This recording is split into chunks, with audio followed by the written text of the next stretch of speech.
সুরচিত মঙ্গল সমাচার 15 অধ্যায় 1 থেকে 3 ও 11 থেকে 23 পদ। একদিন করগ্রাহক ও অন্যান্য পাপী মানুষ যিশুর উপদেশ শোনার জন্য তার কাছে ভিড় করে দেখেন। ফরিসি ও শাস্ত্রীরা গজগজ করে বলতে লাগলেন, দেখো, লোকটা পাপীদেরকে টেনে নেয়, এমনকি তাদের সঙ্গে খাওয়া দাওয়াও করে। তখন যিশু তাদের লক্ষ্য করে এই উপমা কাহিনীটি বললেন। যিশু আরো বললেন, একটি লোকের 2টি ছেলে ছিল। ছোট ছেলেটি একদিন বাবাকে বলল, বাবা, আমার ভাগের সম্পত্তি আমাকে দিয়েই দাও।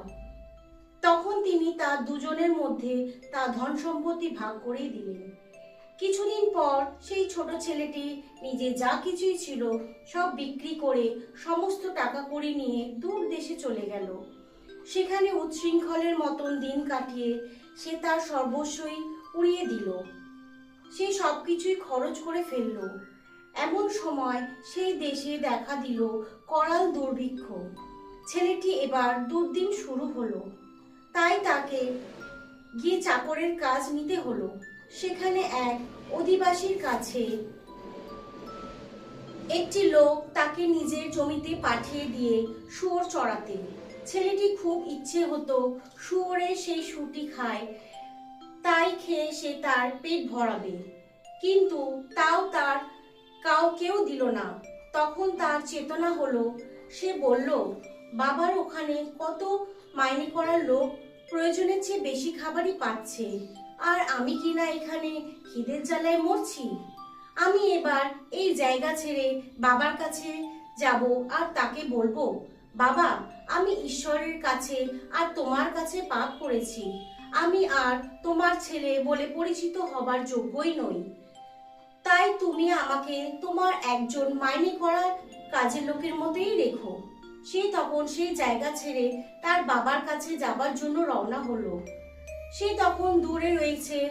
সেই সময় তার বাবা তাকে দেখতে পেল। তার প্রাণটা কেঁদে উঠল। ছুটে গিয়ে তিনি ছেলেটির গলা জড়িয়ে ধরে তাকে চুমু খেলেন। তখন ছেলেটি তাকে বলল, বাবা, আমি ঈশ্বরের কাছে আর তোমার কাছে পাপ করেছি। আমি আর তোমার ছেলে বলে পরিচিত হওয়ার যোগ্যই নই। তার বাবা কিন্তু চাকরদের ডেকে বললেন, শীঘ্রই যাও, সবচেয়ে ভালো পোশাক বের করে আনো আর ওকে পরিয়েই দাও। ওর হাতে একটা আংটি দাও আর পায়ে পরিয়ে দাও জুতো। তারপর সেই মোটা সোটা বাছুরটা নিয়ে এসে কেটেই ফেলো। তারপর এসো, খেয়ে দিয়ে আনন্দই করা যাক। কারণ আমার এই ছেলেটি, সে তো মরেই গিয়েছিল আর এখন বেঁচে উঠেছে। সে হারিয়ে গিয়েছিল আর এখন তাকে পাওয়া গিয়েছে। তাই তারা সকলে আনন্দ করতে লাগলো। বড় ছেলেটি তখন মাঠে ছিল। ফেরার পথে সে বাড়ির কাছে পৌঁছে তখন নাচ ও গান বাজনার শব্দ তার কানে এলো। সে একজন চাকরকে ডেকে জিজ্ঞাসা করলো, এসব আর কি হচ্ছে?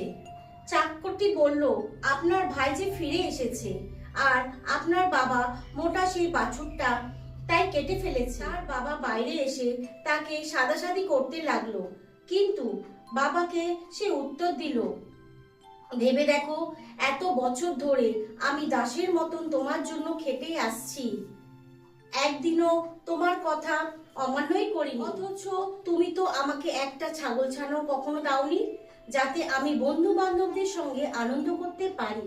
তিনি তখন বললেন, বাবা, তুমি তো সব সময় আমার কাছেই রয়েছো আর আমার সবকিছু তো তোমারই, কিন্তু তবুও আনন্দ করা, উৎসব করাই উচিত ছিল। কারণ তোমার এই যে ভাই, সে তো মরেই গিয়েছিল আর এখন বেঁচে উঠেছে। সে তো হারিয়েই গিয়েছিল আর এখন তাকে পাওয়াই গিয়েছে।